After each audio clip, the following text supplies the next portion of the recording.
So, kamusta po mga ka-Streetwise? Ako po si Takeru Miyamoto at welcome po sa aking munting channel. So, mga kababayan, sa totoo lang, malaki po talagang tulong tong ginagawa nga po ni Pebbles na pinapakalat yung mga ebidensya na nagpapatunay na sinungaling po itong si Sara Duterte. Especially po dito nga po sa issue ni Sara tungkol kay Ramil Madriaga. So, alam nyo anong bago? So, yung bago mga kababayan, no, tinanggi na naman po ni Sara Duterte na kakilala niya si Ramil Madriaga.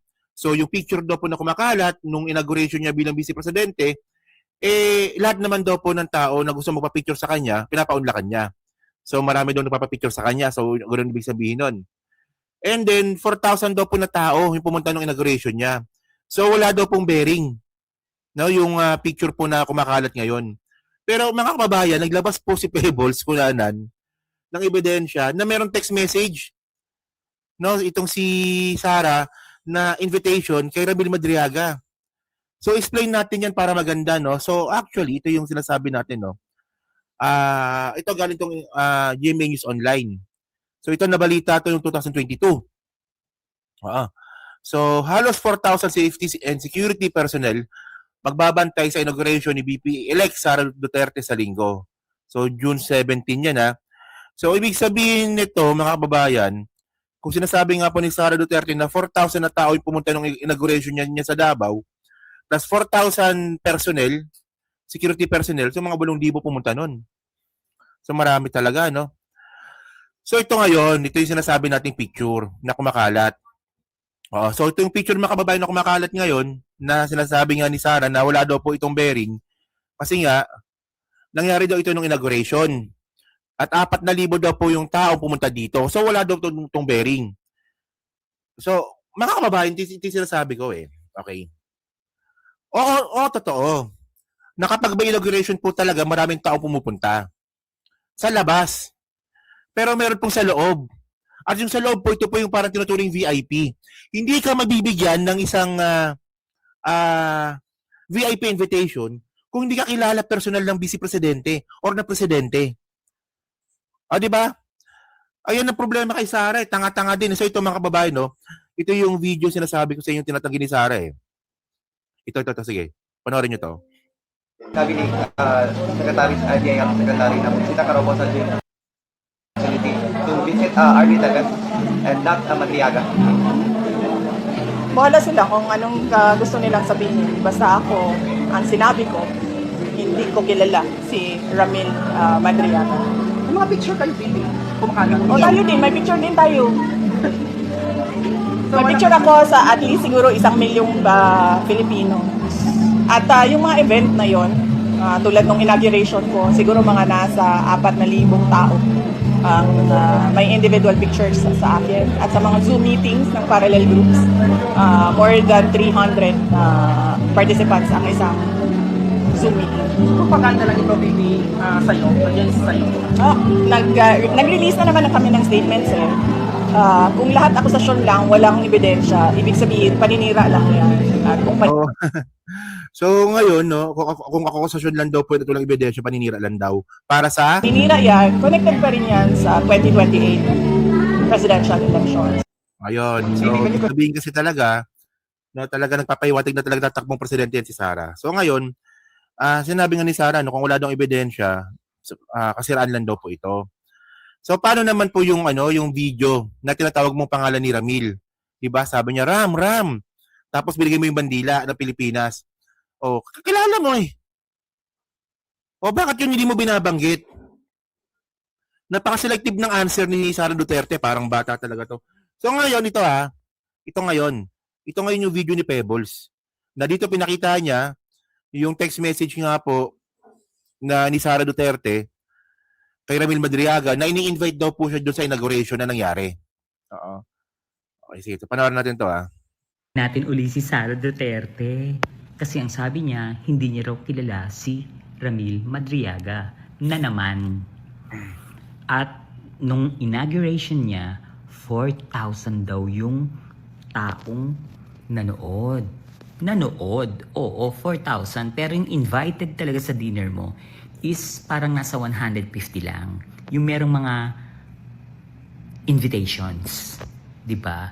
Alam mo, Oo, kasi totoo to mga kababayan, no? Kasi naalala ko nung inauguration po ni Presidente Bongbong Marcos, meron pong tao na sa labas, sila po yung mga hindi invited po sa loob, at meron pong mga taong sa loob. At doon kasi Maharlika sa loob eh. Si Maharlika, si Coach Jarrett, nandun si Mike, ata nandun si Sangkay, nasa loob sila. Oo. Pero, ang bobo ni Sara talaga, no? Sige, sige, continue natin. ikaw talaga, champurado girl. Ang dami ng tawag sa'yo, champurado, Sarah Mau, Mary Grace. Napakasinungaling mo. Okay, umpisahan na po natin siyang basagin. Hindi raw invited si Ramil Madriaga ha. Okay, tingnan natin. Ayan, basahin natin. Good day. Miss Dr. pa ang tawag niya, Dr. Madriaga. The attached guidelines serve as your invitation to the inauguration of Vice President-elect Sara Z. Duterte. Respectfully requesting for your confirmation by June 13, 2022, RSVP Sejen Group at 0917049985 or at this email address. Thank you. Very truly yours, Vice President-elect Sara Z. Duterte's inaugural team. Ano yan? Bakit merong invitation si Ramil Madriaga kung hindi mo siya kilala? Correct, tama. Diyos ko talaga, alam mo, nung nagsabog ng kasinungalingan ng ang Diyos, sinalo mo lahat. Oo, no? Bukayo! Bukayo na naman ang Vice President na gustong maging presidente. Ano ka ba? Diyos ko, marami pa akong resibo. Hindi ka lulusot sa akin, promise. O, eto pa. Okay. After ng mga panunumpa mo bilang isang Vice President, nagkakawin mo yung trabaho mo, churut sa harap ng 4,000 na tao. Yung 4,000 na tao na sinasabi mo, yun yung mga taga Davao. Yun yung sa labas. Diba? Okay, wag muna to. Hindi ko muna sasabihin sa inyo kung sino yan. Ayan. Ayan yung sinasabi mong 4,000 na tao ang invited sa inauguration mo. Kaya kung nandun man si Ramil Madriaga, dahil nga 4,000 na tao, kahit sino pwede magpunta. Pero dito sa harapan, ito yung 100 plus na mga VIP. Ayun o, makikita nyo dyan, may barikada. Screenshot nyo, i-zoom nyo, may barikada, hindi pwedeng pumasok. Yung mga VIP nandito, nandun naman yung mga taga Davao. Ngayon, nung gabi na, nung dinner na, dapat ipinakita mo Sara Duterte na pinapakain mo yung 4,000 na sinabi mo Ay, hindi. na invited sa inauguration mo. Hindi mo pinakita. Eto ngayon, kung hindi talagang kasama si Caramil Madriaga sa sa inauguration mo at nakinood lang siya, ang katabi po ni Caramil Madriaga ay si Cabsec. Si Gabsek, yung sa maisog-maisog na katangahan, no? Yung isa sa mga pasimuno ng maisog nila. Alam nyo na yan kung sinong Cabsec ang sinasabi ko. Yan yung sinasabi ko na, hoy mga DDS vloggers, tanongin nyo kay Cabsec, ang nag-form na maisog na si Cabsec Evasco. Cabsec Evasco, Cabinet Secretary Evasco. Kung sino sa buhay niya, si Ramil Madriaga. Ayan o, magkasama silang dalawa. At diyan, yung dinner. So, hindi mo pa rin siya kilala. No, actually, totoo yun mga kababayan, no? Kasi hindi pa naman ako nakapunta sa inauguration. Pero meron kasing VIP po talaga bawat event. Naging VIP na rin po ako sa event nung election. So talagang may buffet po talaga sa likod, depende sa setup. No, for example, nung pumunta po yung unit team sa Iloilo, sa Mayag-Aw. Puta, ilan pumunta nun? 1 million daw pumunta nun eh. 1 million. Ang dami talagang tao, 1 million. Pero 1 million na yung mga kababayan, hindi pinakain yun. Oo. Ang alam ko, may mga nagbigay ata ng mga pagkain sa labas, yung mga NGO na mga loyalista, no? Pero meron pong VIP po sa loob na may barikada at may buffet. So, ganoon po talaga. Malamang nakikita nyo kung kayo po nakapunta po kayo sa mga campaign o inauguration, malamang napapansin nyo po talaga yan, yung barikada po na yan. So, ang point dito mga kababayan, no? Sinungaling talaga itong si Sara. Di ba? ang gustong palabasin ni Sara Duterte, na ito si Ramil Madriaga ay nakinood lang daw po nung inauguration, dun lang daw po siya sa labas. Tandaan natin mga kababayan, hindi pwede mangyari na magkaroon po ng ganitong klaseng picture ha. Ito, yung picture na yan. Wait, remove natin. Yan, yung picture na yan. Hindi ka pwedeng magkaroon ng ganyang klaseng picture kung ikaw ay nakikinood lang sa labas.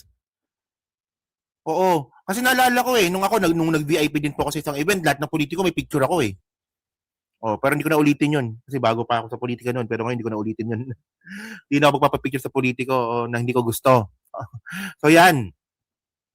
So itong picture po na yan, marami pong ibig sabihin yan.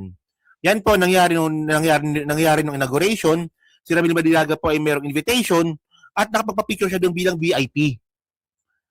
So paano ngayon sinasabi ngayon ni Sara Duterte na hindi niya kilala kung mayroong invitation galing mismo kay Sara na ini-invite kayo si Ramil Madriaga. So basag na naman kay Pebbles. Kita nyo, di ba? Basag na naman siya kay Pebbles. Actually, ito yung pagkakaiba po ni Pebbles siya kay Maharlika Di ba? Well, pares po ranting po yung style ni Pebbles tsaka ni Maharlika sa pagbablog. Pero pagkakaiba po kasi si Pebbles, pag gumawa ng video yan, unang-una, hindi monetize. Hindi monetize si Pebbles sa Facebook. Oo. Talagang ina-express niya lang talaga yung gusto niya sabihin. At syempre, ang malaking pagkakaiba dito, nagpapakita din po ng ebidensya si Pebbles. Hindi po katulad ni Maharlika na nagtatay-tay lang ng kwento na galing po sa iba't ibang source. Ganun po style ni Maharlika May source dito, may source doon. Maganda pagtahiin yan. Gawa tayo ng bagong kwento. Yun. So magkaiba po yun. Kaya nga, nung nalaman ko nga po na si Pebbles nga po from DDS po babalik po sa atin bilang kakampi natin, talagang iniyakap po natin yan. Kahit marami po nagduda po na, Takayero, ba't ba kinakampanya niya si Pebbles? Hindi po. Nung kilala ko yung tao na yan, yan, totoong tao yan, sa totoo lang.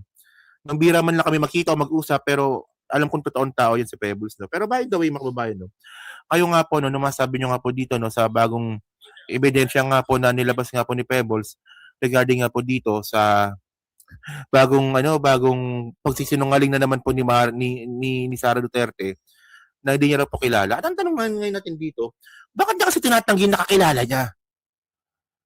Di ba?